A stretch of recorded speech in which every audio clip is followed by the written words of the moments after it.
बुझाए, ठंडक लाए, सबको भाए जीरा सिप। MTH का जलजीरा जीरा सिप। जीरा सिप, असली रिफ्रेशिंग, असली स्वाद, असली मजा। MTH।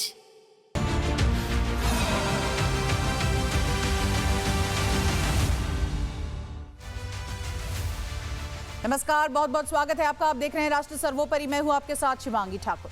पूर्व प्रधानमंत्री चौधरी चरण सिंह की किसान राजनीति और सामाजिक लामबंदी वाले फॉर्मूले पर मुलायम सिंह यादव समाजवादी पार्टी का ढांचा खड़ा किया था और आज अखिलेश यादव कहते हैं कि 54 को रुपया समाजवादी पार्टी ने बनाया। यूपी का सियासी पारा 54 और 58 की लड़ाई में अब देखिए किस तरह से बढ़ते जा रहा है। जयंत चौधरी पर अखिलेश के जुबानी हमले के बाद मायावती भी जयंत के समर्थन में खड़ी हो गई हैं और सवाल ये है कि अखिलेश यादव की वो कौन सी टीस है जो रुक रुक कर अखिलेश को 54 वाली चकलस करने पर मजबूर कर देती है।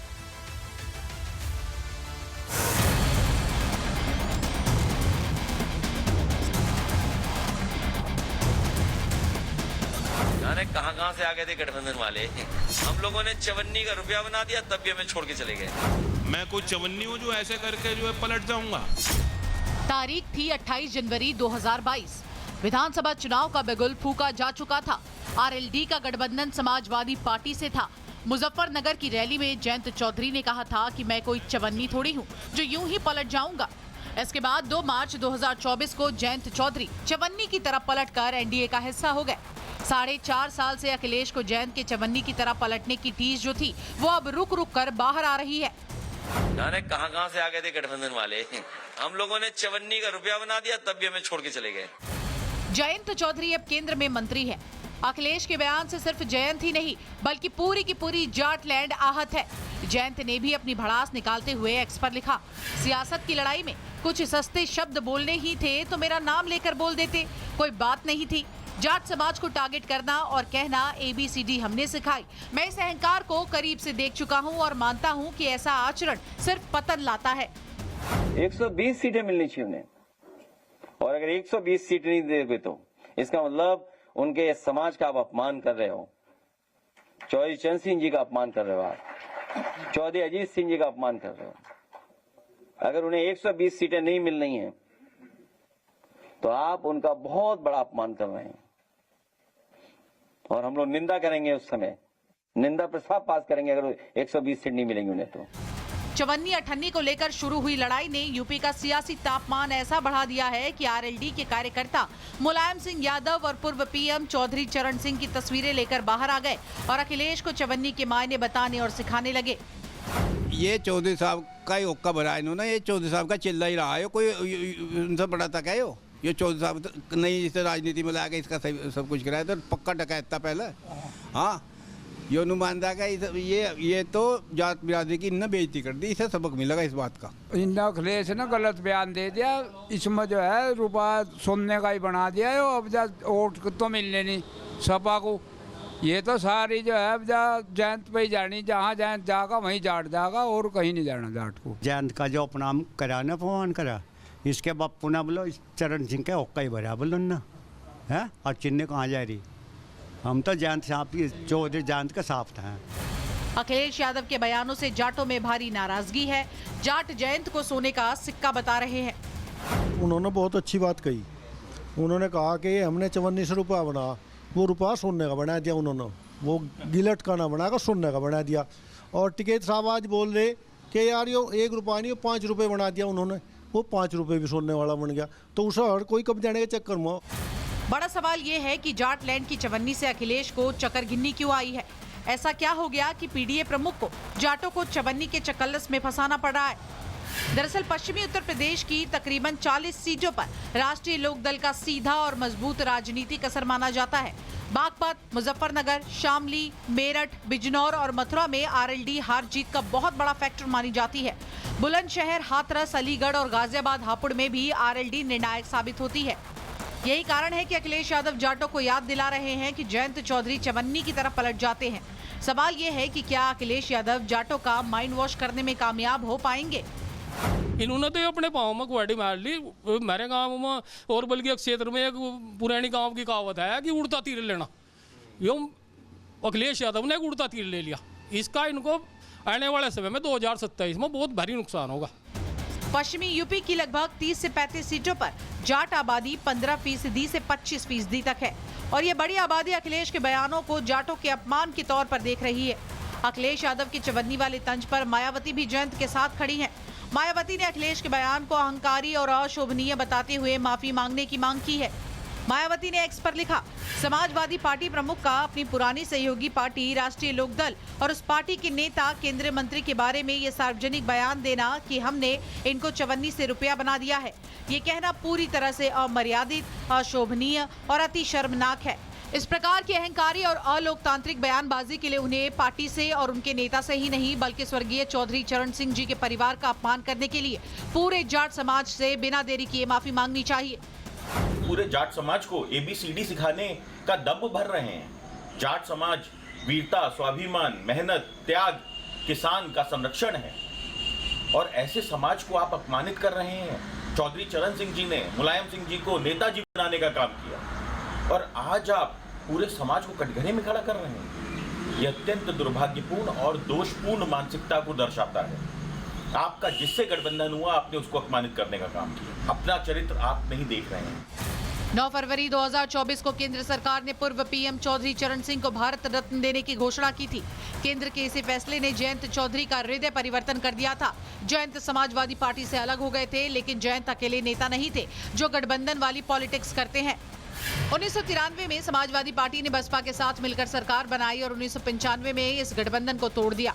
2017 में समाजवादी पार्टी ने कांग्रेस के साथ गठबंधन में चुनाव लड़ा और हारते ही गठबंधन टूट गई। 2019 के लोकसभा चुनाव में सपा बसपा ने मिलकर लड़ाई लड़ी, लेकिन रिजल्ट शून्य रहा तो यहाँ भी गठबंधन टूट गया। गठबंधन वाली पॉलिटिक्स में समाजवादी पार्टी अव्वल मानी जाती है। पिछले कई साल से अखिलेश PDA कुनबा बनाने में जुटे हैं और सवाल ये है कि क्या चवन्नी की तरह सिर्फ जयंत पलटते हैं, अखिलेश नहीं। Bureau report, Republic Bharat. कि राहुल गांधी फंडिंग के दम पर युवाओं से कनेक्ट करने की कोशिश कर रहे हैं। ये सवाल राहुल गांधी के गूंज कार्यक्रम को लेकर देश भर में उठने लगा है। कोटा से शुरू हुआ राहुल गांधी का गूंज कार्यक्रम प्रयागराज होते हुए पुणे पहुंचा तो आरोप लगा कि छात्रों की गूंज, ये जो कार्यक्रम है, युवाओं के भविष्य की चिंता कम है और शुद्ध राजनीति ज्यादा है। क्या युवाओं को पैसे के दम पर बरगलाने की कोशिश की जा रही है? क्योंकि कार्यक्रम में भीड़ जुटाने के लिए सोशल मीडिया इन्फ्लुएंसर्स को मोटी रकम पेशकश की गई है। ऐसे में सवाल यह है कि राहुल की गूंज क्या प्रायोजित है?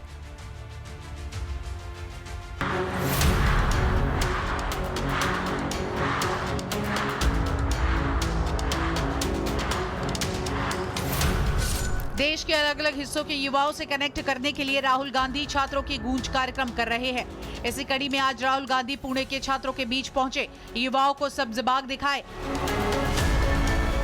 राहुल गांधी के गूंज कार्यक्रम पर लगातार सवाल खड़े हो रहे हैं। छात्रों की गूंज कार्यक्रम से पहले पुणे में ABVP और NSUI के कार्यकर्ता भिड़ गए। बीजेपी राहुल गांधी के गूंज कार्यक्रम को इवेंट मैनेजमेंट कंपनी का कार्यक्रम बता रही है। राहुल गांधी इनका कार्यक्रम ये मात्र एक इवेंट है।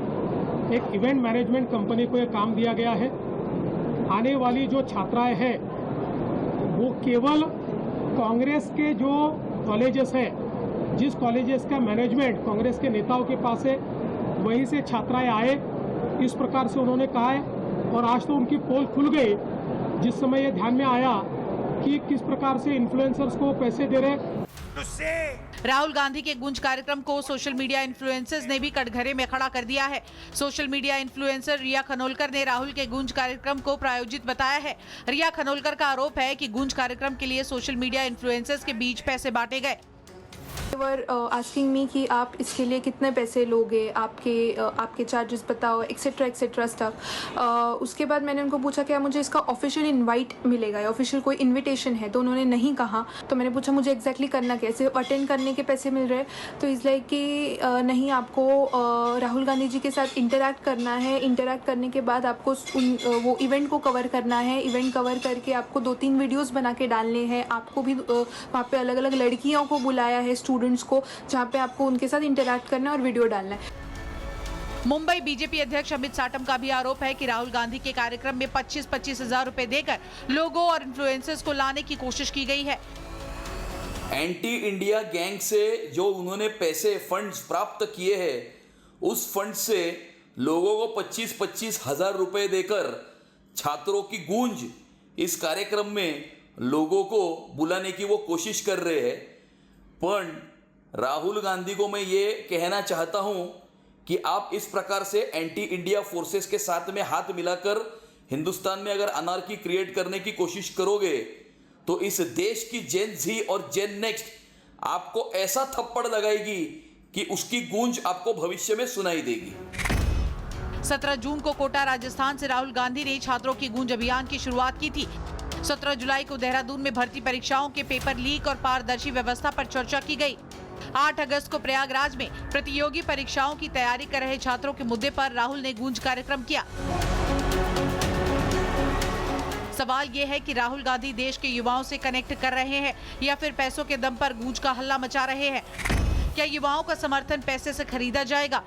राहुल के कार्यक्रम में भीड़ जुटाने का सहारा पैसा है। राहुल को युवाओं का भरोसा चाहिए या पेड प्रमोशन? 25,000 रुपए में युवाओं का समर्थन खरीदा जा सकता है। राहुल के कार्यक्रम की भीड़ असली है या फिर पेड है? राहुल गांधी अब संख्या की राजनीति करना चाहते हैं। अब संख्या बल दिखाने के लिए कितना ही पैसा क्यों न खर्च करना पड़े। सवाल यह है कि युवाओं की भीड़ जुटाने के लिए कांग्रेस की फंडिंग कौन कर रहा है? वो कौन सी ताकतें हैं जो चाहती हैं कि देश के अलग अलग हिस्सों में पैसे के दम पर युवाओं को जुटाया जाए और फिर देश के खिलाफ राष्ट्र विरोधी सोच का बिगुल फूंका जाए। Bureau report, Republic Bharat.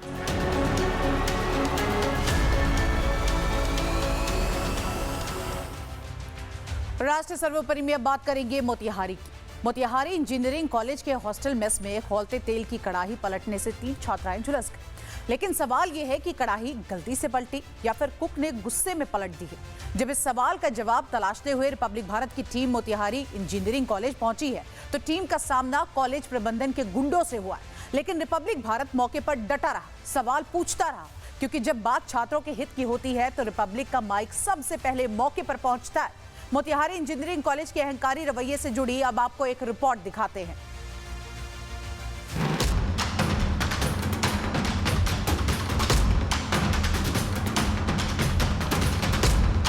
Bihar के मोतिहारी इंजीनियरिंग कॉलेज में हुए मेस कांड पर रिपब्लिक भारत ने सवाल खड़े किए तो कॉलेज का स्टाफ गुंडई पर उतर आया। जान रहे हैं कि तेल डाल दिए गए हैं, क्यों रहे हैं? नहीं, हम आपसे पूरा मामला समझना चाहते हैं। क्या हुआ? जान रहे हैं सर, क्या हुआ? चला यहाँ से। क्या हुआ? ले जाओ उसको। हाँ, ऑन है और आप इस वक्त फ्रेम ट्रैक पे हैं। सुनिए, ट्रैक कर रहे हैं हम आपको। चलिए, देखिए। सर, आपका नाम क्या है? रिपब्लिक भारत सच जानने के लिए कॉलेज पहुंचा और जवाब देने के बजाय मोतिहारी इंजीनियरिंग कॉलेज का पूरा स्टाफ रिपोर्टर से ही बदसलूकी करने लगा। आप स्टूडेंट हैं, आप स्टूडेंट हैं, आप अथॉरिटी में, आप कौन है? आपका नाम क्या है? आपका नाम क्या है? आप क्या करते हैं? आप क्या करते हैं? आप कौन हैं? आप अथॉरिटी में हैं, आप स्टूडेंट हैं, आप कौन हैं? आपका नाम क्या है? आपका नाम क्या है? आपका नाम क्या है? कॉलेज के कारनामे को बचाने के लिए प्रिंसिपल ने पुरुषों के साथ साथ महिला कर्मचारियों को भी बदसलूकी करने के लिए मैदान में उतार दिया।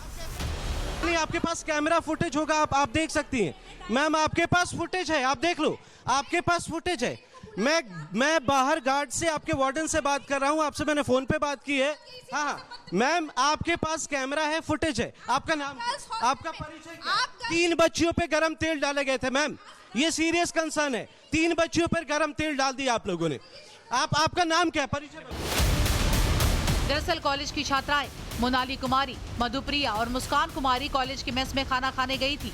छात्राओं का आरोप है कि हॉस्टल में नाश्ता तैयार करने के दौरान रसोइया और कुछ लोगों के बीच कहासुनी हो गई। इसी दौरान गुस्से में आकर रसोइये ने गर्म तेल से भरी हुई कड़ाही छात्राओं की ओर फेंक दिया, जिससे छात्राएं घायल हो गई। छात्राओं को आनन फानन में नजदीकी अस्पताल में भर्ती करा दिया गया। लेकिन जब छात्राओं के साथ हुए अत्याचार पर रिपब्लिक भारत ने सवाल खड़े किए तो प्रिंसिपल ने कैमरा देखते ही अपना कमरा अंदर से लॉक कर दिया। ये प्रिंसिपल साहब का केबिन है, अंदर आइए। रिपब्लिक भारत से हम आप बंद कर रहे हैं। इसमें अंदर कोई नहीं है सर, अंदर लोग हैं, आपने बाहर से बंद कर दिया। चलिए इधर दिखाइए, एक बार इधर दिखाइए, देखिए।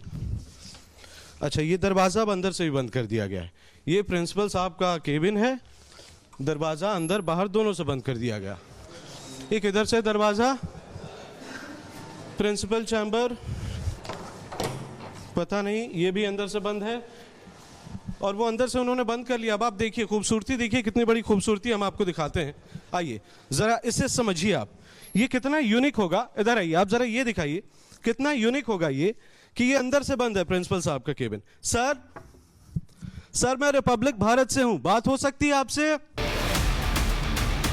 जब हम कॉलेज के गुंडे स्टाफ से बेखौफ सवाल करते रहे तो कॉलेज के प्रिंसिपल को अपने कमरे से बाहर आकर जवाब देना पड़ा।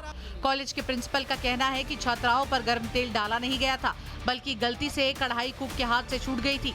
कॉलेज प्रशासन के मुताबिक 20 अगस्त को मेस में बच्चों के लिए पूड़ियां बन रही थी, लेकिन तीनों छात्राएं रोटी खाना चाहती थी। इसके लिए ही तीनों किचन के अंदर गई थी। चूल्हे से तेल की कढ़ाई उतारने के दौरान छात्राओं के पैर पर तेल के छींटे पड़ गए। सवाल ये है कि क्या हंगामा होने के बाद मोतिहारी इंजीनियरिंग कॉलेज का पूरा स्टाफ घटना को नया रंग देने की कोशिश कर रहा है? लड़कियां किचन के अंदर एंट्री, क्योंकि डाइनिंग हॉल होता है बाहर, तो सुबह सुबह में जैसे जल्दी में लड़कियां अंदर चलेगी, 10-15 लड़कियां अंदर चली गई थी, तो वो कढ़ाई को उठाने लगा। उसने जैसे ही बिना कपड़े के एकदम कढ़ाई उठाई तो उसके हाथ से जो उसका स्टेटमेंट रहा है, अभिषेक कुमार कश्यप है वो जो कुक है जो वो काम कर रहा था, उसने अपना स्टेटमेंट भी दिया। उस घटना के बाद भी वो कॉलेज में आया था 20 अगस्त को, भागा भी नहीं। तो बोले सर मेरी किसी से कोई दुश्मनी है वो तो कुछ है नहीं, तो मेरे हाथ से कढ़ाई ऐसे छूट गई। अगर कुक से गलती हुई थी तो कॉलेज स्टाफ मामले से पल्ला क्यों झाड़ रहा था? क्या कॉलेज को अपनी ही छात्राओं पर भरोसा नहीं है? क्या मेस में सीसीटीवी लगा है जिसकी जांच के आधार पर कॉलेज ने इसे महज गलती माना है? क्या मेस में कैमरा लगा हुआ है गर्ल्स हॉस्टल के? मेस में जो कैमरा वहाँ पे नहीं है, जो मतलब कैमरा नहीं है क्योंकि गर्ल्स हॉस्टल है, तो मेस के अंदर नहीं है क्योंकि लड़कियां अपना। कैमरे में आपको कभी इस मामले को लेकर क्या दिखा? कैमरे में कुछ दिखा या आपके पास कोई फुटेज नहीं? इसके लिए मैं आपको बताऊं, मैंने इसके लिए हम जो अपना लोकल थाना है यहाँ पे, हमने पुलिस को उसके लिए FIR दर्ज करने के लिए दे दी। मैं ये बस जानना चाहता हूँ क्या वहाँ पर कोई कैमरा है? वहाँ पर कोई कैमरा था उस टाइम? जो कैमरा अंदर की साइड जहाँ वो खाना बना रहा था वहाँ पे कैमरा नहीं है। पहले था? हाँ पहले था, या उस पे ऊपर है ना ऑयल जैसे किचन के अंदर है, तो उसके ऊपर कुछ वेपर वगैरह है ना जो केमिकल पार्टिकल्स हैं वो डिपॉजिट हो गए थे। 3 छात्राओं के साथ हुए हादसे पर कॉलेज के दूसरे छात्र भी भड़के हैं। गुस्साए छात्रों ने कॉलेज प्रशासन के खिलाफ जमकर हंगामा किया, विरोध प्रदर्शन भी किया।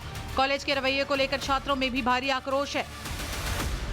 जो पुराना हॉस्टल है उसका इंफ्रास्ट्रक्चर बहुत खराब है। आप चलिए एक बार लाइव में दिखाइए उसको, ठीक है? उसमें कोई रहता है कि नहीं रहता? कुछ रहते हैं। छात्रों का कहना है कि हॉस्टल मेस में सुरक्षा को लेकर गंभीरता नहीं बरती जा रही है। विरोध प्रदर्शन के बाद कॉलेज प्रशासन ने आरोपी कुक को पुलिस के हवाले कर दिया। पुलिस मामले की जांच कर रही है। सवाल जस का तस खड़ा है कि आखिर खौलते हुए तेल से भरी कढ़ाई छात्राओं के ऊपर कैसे पलट गई? ये महज मामूली लापरवाही थी या फिर कुक का कोई छात्राओं से विवाद? कॉलेज प्रशासन और पुलिस दोनों ही मामले की जांच कर रहे हैं, लेकिन कॉलेज की लापरवाही को छिपाने के लिए जिस तरह से प्रबंधन ने बदसलूकी की है, उससे साफ है कि कॉलेज के मेस कांड में कुछ तो काला हुआ है। Bureau report, Republic Bharat.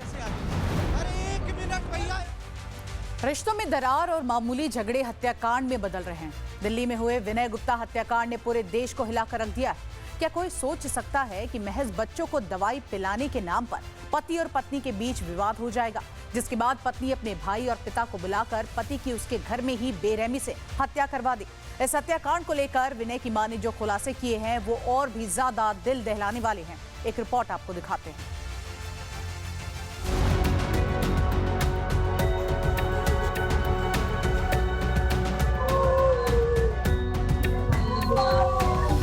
पेट में लात घुससे मारे।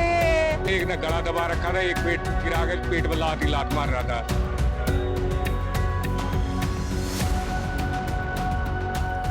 दिल्ली के निहाल विहार में सॉफ्टवेयर इंजीनियर विनय गुप्ता की पीट कर हत्या कर दी गई। और सबसे बड़ी बात, इस हत्याकांड को विनय गुप्ता की पत्नी के परिवार वालों ने अंजाम दिया। विनय गुप्ता नोएडा की कंपनी में सॉफ्टवेयर इंजीनियर थे। 60 लाख रुपए सालाना की नौकरी करने वाले विनय गुप्ता की शादी करीब 3 साल पहले बुद्ध विहार की रहने वाली रेखा से हुई थी। दोनों को 4.5 महीने के 2 बच्चे भी थे, लेकिन दोनों के बीच पारिवारिक विवाद इतना बढ़ा कि रेखा के परिवार के 6 लोगों ने मिलकर विनय को मौत के घाट उतार दिया। बड़े वाले भाई ने आके मेरे लड़के की गर्दन पकड़ ली और उसको मारने लगा। मैंने सबने कहा भाई मार मत, तू बात तो बता। किसी ने नहीं सुनी। बड़े भाई ने तो गर्दन पकड़ ली, उसको घसीट दिया। दोनों भाई मतलब 100 किलो के दोनों भाई है, पेट पे छाती पे कूद गए। उसकी बीवी ने उसके हाथ पकड़ लिए, उसकी भाभी ने मतलब सारे चिमट गए। मतलब 5 मिनट के अंदर अंदर मेरे लड़के की नाड़ तोड़ दी उन्होंने। मैं छुड़ाने गई, मुझे दूर फेंक दिया। अच्छा, इसके पापा छुड़ाने गए, पापा को दूर फेंक दिया। विनय की हत्या से मां पूरी तरह से टूट चुकी है। किसी को क्या खबर थी कि सुलह के बहाने घर पर आए ससुराल वाले अपनी ही बेटी का सुहाग उजाड़ कर चलते बनेंगे। बेरहमी से मारा गया है, उसको कॉन्टिन्यूसली मारा गया है। एक पॉइंट पे आके एक इंसान को लगता है कि वी शुड स्टॉप, कि इस पॉइंट पे आके उसे कुछ हिट हो जाएगा, वो मर जाएगा। कॉन्टिन्यूसली उसको इंटरनल ब्लीडिंग हुई है। अभी उसका पोस्टमार्टम होगा, पूरी डिटेल्स अभी सामने आएंगी। कॉन्टिन्यूसली इंटरनल ब्लीडिंग हुई है, उसके होठ पे इंजरी है, इंटरनल पूरी की पूरी स्टमक में इंजरी है, और उसका गला चोक कर दिया है। और तब तक चोक करते रहे जब तक वो ऑलमोस्ट खत्म सा नहीं हो गया। ये क्या उनके मन में तो भाई मारना ही सवार था कि भाई हर चीज का हल है कि मार दो किसी को। दरअसल विनय और रेखा का घर में झगड़ा चल रहा था। झगड़े की शुरुआत बच्चों को दवाई देने के लिए हुई थी। विनय की मां के मुताबिक विनय ने थोड़ी तेज आवाज में पत्नी रेखा से बात की थी और ऐसे से नाराज होकर रेखा घर से निकल गई। 10 मिनट के बाद जब रेखा घर वापस आई तो देखा रेखा के साथ उसके 2 भाई, एक भाभी, रेखा के पिता और चाचा समेत 6 लोग थे। सभी ने घर में घुसकर विनय को पीटना शुरू कर दिया। 6 लोगों में 2 उसके भाई थे, एक भाभी थी, एक वो खुद थी, एक उसकी चाची थी, चाचा था, एक उसका बाप था। पहले 2 लोग आए थे, उसके पापा और उसका भाई। तो उन्होंने ऐसे नहीं कहा कि भाई मतलब हम तुम्हें ही मार देंगे। उन्होंने हिंट दिया कि हम तो जमाइयों को मार देते हैं, हम तो जमाइयों को मार देते हैं। मतलब मेरे बच्चे को सच्ची में ही मार दिया, सच्ची में ही मार दिया उसने। तो मैं तो समझी। रेखा गुप्ता ने बताया कि आरोपियों ने पूरी ताकत के साथ विनय का गला दबाया और फिर उसे जमीन पर पटक दिया। विनय की छाती पर पैरों से हमला किया और उसके फेफड़े कुचल दिए। यही मांग कर रही हूँ, मेरी तो कोई सुन ही नहीं रहा। मेरे बच्चे को फांसी तोड़ दी उन्होंने, उन्हें भी फांसी तोड़वा दो कोई। पर वो तो एसी में बिठा के उनकी तो सेवा पानी हो रही है, उनकी तो सेवा पानी हो रही है।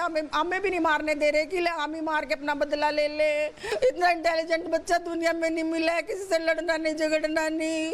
पता ही नहीं उसने क्यों मरवा दिया, पता ही नहीं क्यों मरवा दिया। क्या उसके अंदर जहर था?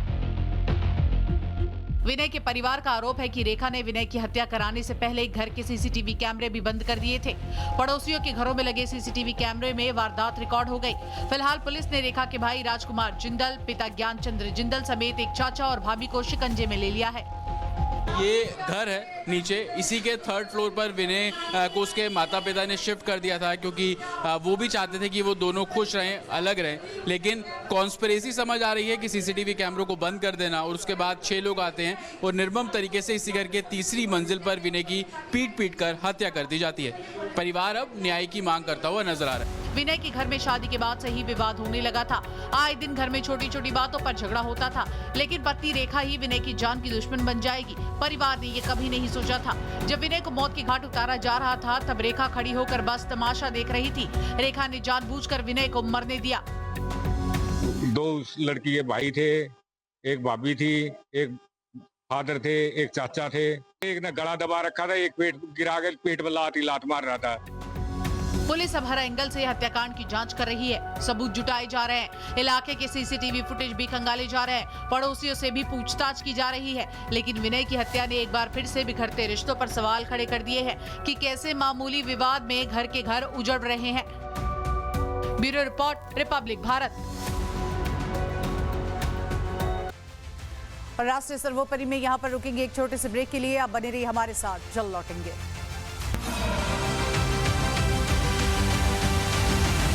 चमकी चाट से क्या बना है? सैंडविच, लस्सी और छाछ हर घूंट में चमकी चाट। ड्राई फ्रूट और दही बड़े, चमकी चाट से स्वाद बढ़े। असली स्वाद सिर्फ चमकी चाट।